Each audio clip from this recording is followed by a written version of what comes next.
I spent a lot of the last year thinking about how the internet is supposed to be like this communication channel for everybody, but it's actually very, very siloed, and like people kind of go off into little bubbles, and they aren't really interconnected all that well. So I've been thinking a lot more about interconnectivity as a part of the platform for starting.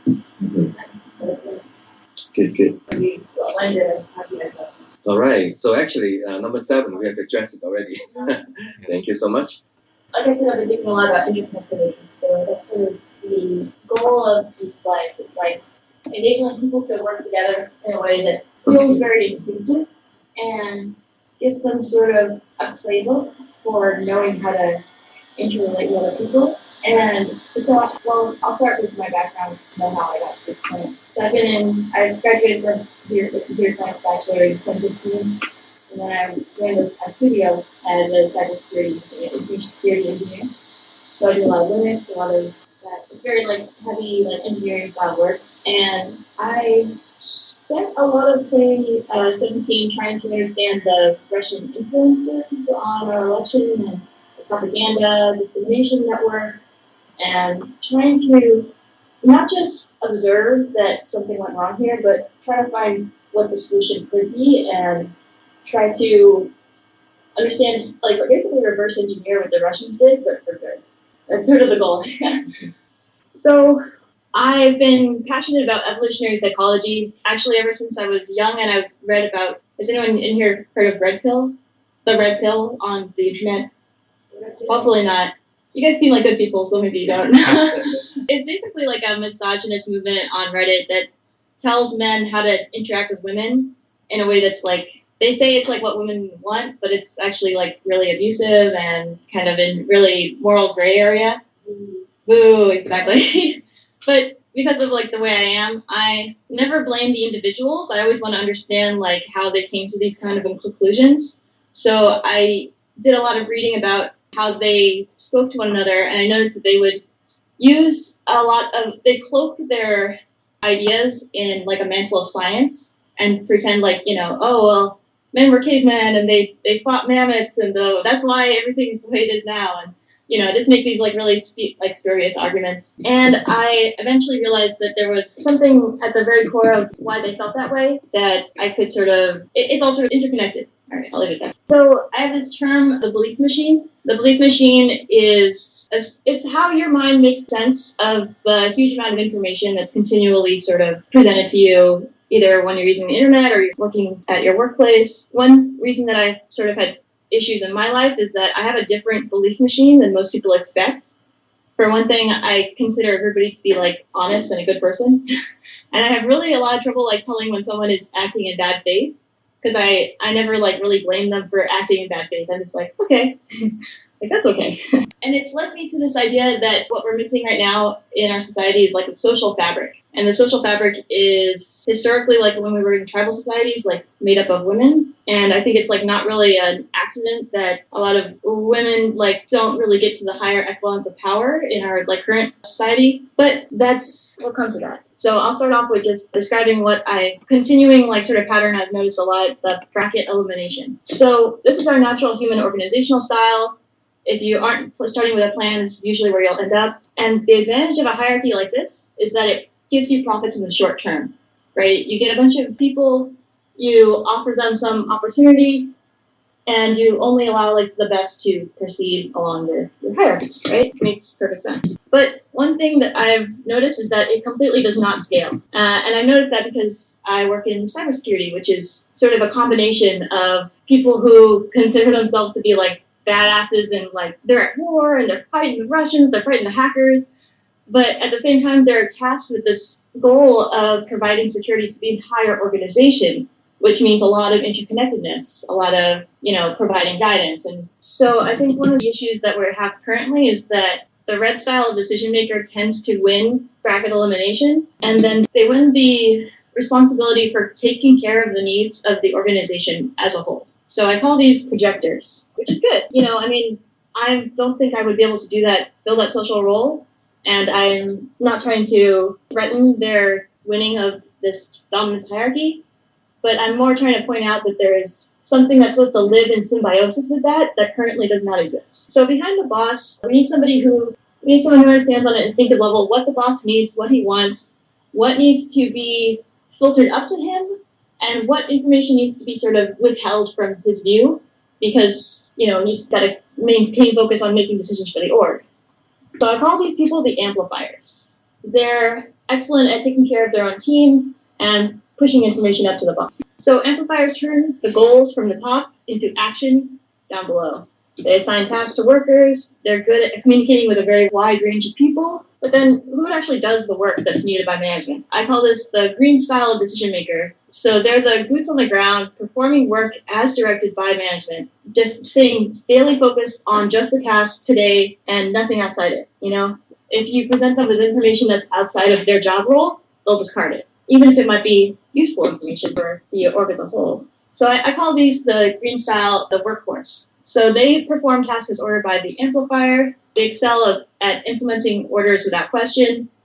And if they do have questions, they understand how to ask for guidance from the blue. So greens don't usually talk to the boss directly. In general, they're sort of, staying focused on just today's task, and anything that needs to get through should hopefully be able to be filtered through the amplifier. Otherwise, they can't actually. So the problem begins when management asks, how do we scale? So the decisions for the next steps are naturally made by both the red and blue leadership working together. So the amplifier and the projector brainstorm the game plan for the coming year. And one thing I've noticed a lot, I don't know if it's a tech-specific thing, is that the projectors tend to rule the day, and they kind of just project what they think should happen, and they're really loud, they take up a lot of oxygen in the room, and then things tend to happen according to what they say. Unfortunately, they recreate without realizing it the same conditions for success that led them to take on their current role, so they project onto the system itself, and that leads to a lot of waste. A lot of waste in terms of information that should be just easily connected that doesn't get there. Waste in terms of work that maybe doesn't actually need to get done, but just would, you gotta look busy for the boss or whatever. It takes many different forms. So I believe there's a missing feedback loop between the green and the red. The people who are doing the work naturally have a different perspective on the work than the person who's ordering it. And I don't think that the projector doesn't want that information. It's just that there's not an easy channel for them to get it except through going through the amplifier. But in that way, it's filtered. It's not a natural thing. So wasted energy. So this is the elimination bracket sort of completed here, right? Only the winners have won and the losers have to go join another bracket elimination, and they kind of just keep doing that. The issue I see here is that getting to this point here, where they didn't actually win, it took time and energy that doesn't help the system improve. It's sort of wasted. That's you did something wrong because you didn't win here, so it just evaporates. In theory, this system is equal because all have a chance to compete, but what I think we're going to start realizing this year is that there are people who don't have an instinct to compete, but still have a lot of value as people. So what happens when the elimination bracket scales up? When two brackets meet, they battle. Even if their goal is collaboration, they're sort of tuned toward domination. So they know that if they're not in this space, they're going to be in the losing pile. So I know I'm getting sort of abstract here, but I've noticed this pattern in a lot of different spaces in our life where, it's winner take all, right? And the ones who, if you're not in the winner pile, you're out left in the cold. So I think one of the issues that causes problems in our society is the projector amplification effect. So I don't know if people outside of tech know about the Peter principle, but it's an idea. Do you know it? No? Do you? You're talking about the people rise to the level. Yeah. Yeah. Could you describe it quickly? I'd actually never really understood it. You mean where people rise to the level of their incompetence, right? Incompetence, right. Exactly. If they get to that level, maybe they're really good at something, so they keep getting promoted and they're really good. And because they're so good, they get promoted to the next level, which unfortunately they're not good at. And now you've got someone who's somewhat incompetent, stuck at this level, and they're not doing that good of a job, whereas had they stayed here, they would have been great. So that's what you're... Exactly, yeah. They sometimes simplify it as the Peter principle is people rise to the level of their own incompetence. So because advancement is based on your previous success track record, you can unfortunately find this plateau. And then once you hit a plateau, you might be the type that's better at protecting your territory than improving anything around you. And then things become worse. When I first heard about that Peter principle, I was like, that's not been my experience. But I think there's a reason for that. So the elimination bracket doesn't scale. right? When two they battle, yeah, I guess but yeah, this is just like to demonstrate where the loss is happening in terms of human work potential. So in general, these purple areas just leave this. What I'm trying to do with this presentation is provide the people around me who have had different life experiences with a shared language for describing relations with other people around them. I'm someone who sort of struggles with like social interaction, but I think everybody has like their place, and it's just about finding where that place should be. So I'm hoping that if I give enough people these rules for a game, I'll eventually find a game player who's like, yes, and they'll start playing chess, and we'll understand what makes a really good squid. So a squid is sort of a really effective team of people, right? And you can be in multiple squids. You can be connected to a large variety of different social groups, and you're sort of filling that role across those different. You can be a different person in each of them, but you're still yourself, right? Stop me if I'm going too far out in space. I didn't do that. But yeah, so I realized that at my job, I started out trying to be task focused, like the green style, but I was actually more of like a reflector. Like I'm sensitive to the people around me and trying to help them and consider everybody to have good motives. And I have this instinctive need to like take care of people. And what I encountered was someone who was more of a red style, who spent a lot of time trying to like kind of break down like my social networks that I was trying to build, like sort of just being a jerk. And so I went through a sort of series of changes where I went from trying to be green to trying to be like the connector style, which is someone who's good at going from group to group and just connecting them. And I realized that none of those like shapes I was trying to be actually would make this person happy, and that there was something like at the core wrong with this whole scenario, and I became a beacon. So a beacon to me is someone who's like honest absolutely to a fault, like just continually, like I take in a lot of information. I'm really good at debating with people and like showing them where they're going wrong with something. I'm a little bit sort of scattered, and I think what I need is sort of like an anchor person who can tell me to stay within some little like sphere of influence. So this is the future state that I'm trying to work toward. I had on this idea earlier this week, a way to like enable people to understand what social networks they're a part of in order to understand what social role they are currently trying to play. And if they aren't trying to play any role, they maybe need to decide what they're trying to be in life. Because we have a lot of people who live their lives without really introspecting or considering themselves like what they're trying to be in the world, and it causes a lot of problems. Kind of thinking about Donald Trump here. It's a lot easier for me to draw all this, but I'm trying to sort of translate it to other people. You know what I'm saying? And some people, they can see it, like what I'm describing is something that they've lived their whole lives with, and they understand it instinctively, but have never had a way to express it. So that's especially the people I want to reach with this idea. I've been thinking a lot about trust, right? The name of the presentation is Decentralized Trust, because I think a part of the schism that happened in 2016 is that our expectations is for trust to be very centralized. So when you were living your life like 10 or 20 years ago, you would trust the New York Times to tell you what movies to see, what books to read, what opinions to read, they were sort of the arbitrators of what was valid and important in our society. But when the introduction of the internet, we now have a much more decentralized landscape for people, right? They can really get information from anywhere and any point, and that causes a lot of issues because obviously the Russians put a lot of misinformation. They pumped stuff that caused divisive feelings among people. And you look at the YouTube videos, right? Everybody can upload the videos. Everybody can propose a theory on anything they want. Right. The question is, how do you tell? Yes, exactly. So facts, or is it based on whatever? It's sort of a funny paradox of our time that you can't tell who is trustworthy and who's not. Absolutely.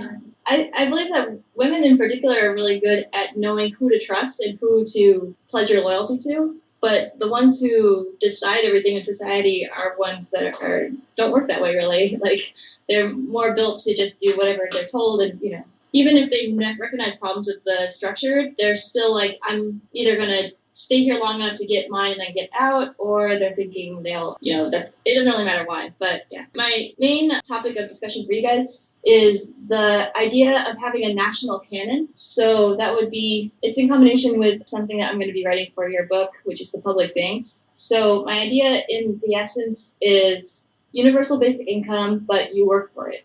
So, and what you work for is the national canon. You add information to the national canon, information about either your local community or your hobby of interest or stuff that's like nationally or politically relevant. And you just add all this information to this trustworthy fabric of the national canon. And I think beacons like me are especially good at like reading from that canon and projecting it outwards. Purple types are really good at interconnecting people. They're good at maintaining the emotional connections needed to form what I call good squids. This is a way to decentralize trust in a better fashion. What we need to allow is the amplifiers to have the ability to join this general pool of people looking for positions at the same level as what they were used to. And it allows them to like abandon the projectors if they start to get too far out of line or not listening to their org or, doing something illegal or evil, and just give them that off-ramp back into the general population and rejoin somewhere else that they desperately need but don't realize that is an option, Just the idea in essence. I think it still needs a lot of translation into other people, but yeah. Does it jive with anybody? Any comments on? Yes, Sure. I have a few thoughts. So I came to the position of chairman of the U.S. Transhumanist Party in an interesting way because it was one of the very few situations where somebody could reach that position in an entirely non-competitive, non-adversarial manner just because of the way it happened. And I'd be happy to fill you in on that later on. So I am the kind of projector, I suppose, who has really tried to make the organization as a whole be a projector writ large, in the sense that when I first started, I thought, okay, my goal as the chairman is to eventually make the hierarchy obsolete, to have an infrastructure that enables people who want to participate at any level to kind of seamlessly integrate themselves into it. So if somebody wants to be a 15-minute transhumanist activist, they could find something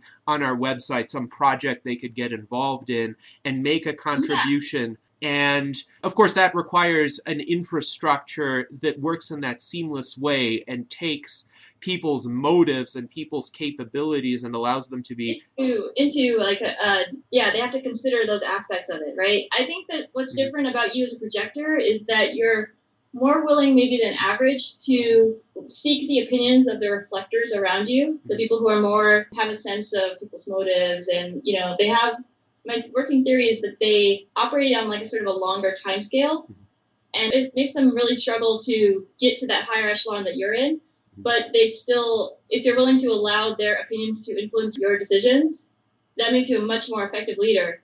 The reason why I have false projector here, extremely dangerous, is that if you have a projector who can, as they're moving through life, simultaneously self-soothe and tell themselves that they're doing the right thing, continually, I think that's where we have people who, what I call the poison pill, like Trump, or like a specific boss I'm thinking of right now. But it takes a lot of different forms, but I think that would be someone who we are most concerned about gaining power because they aren't actually taking into account the perspectives of people around them that a leader really needs to in order to be effective in this new landscape. Mm-hmm. I will say at this stage, by the way, we are looking at as many reflectors as we can and as many amplifiers as we can as well. Yes, exactly. I think that's what we're needing. Mm-hmm.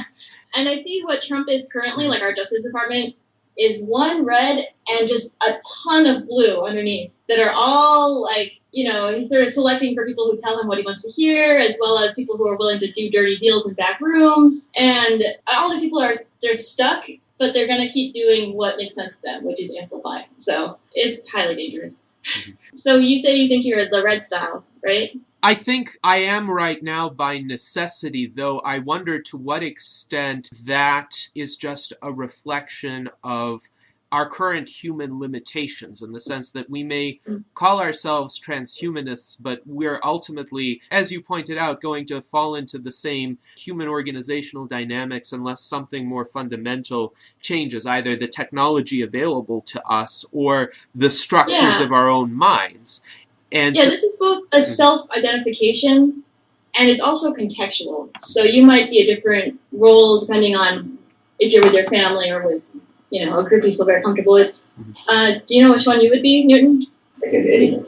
My I can instinct. I can, go in and focus on maybe one task. Yeah. I can, bring people together like today, to discuss about things. I can lead, I can follow, I can write. Yeah. I love doing things. I do research. I love research too. Research is fun.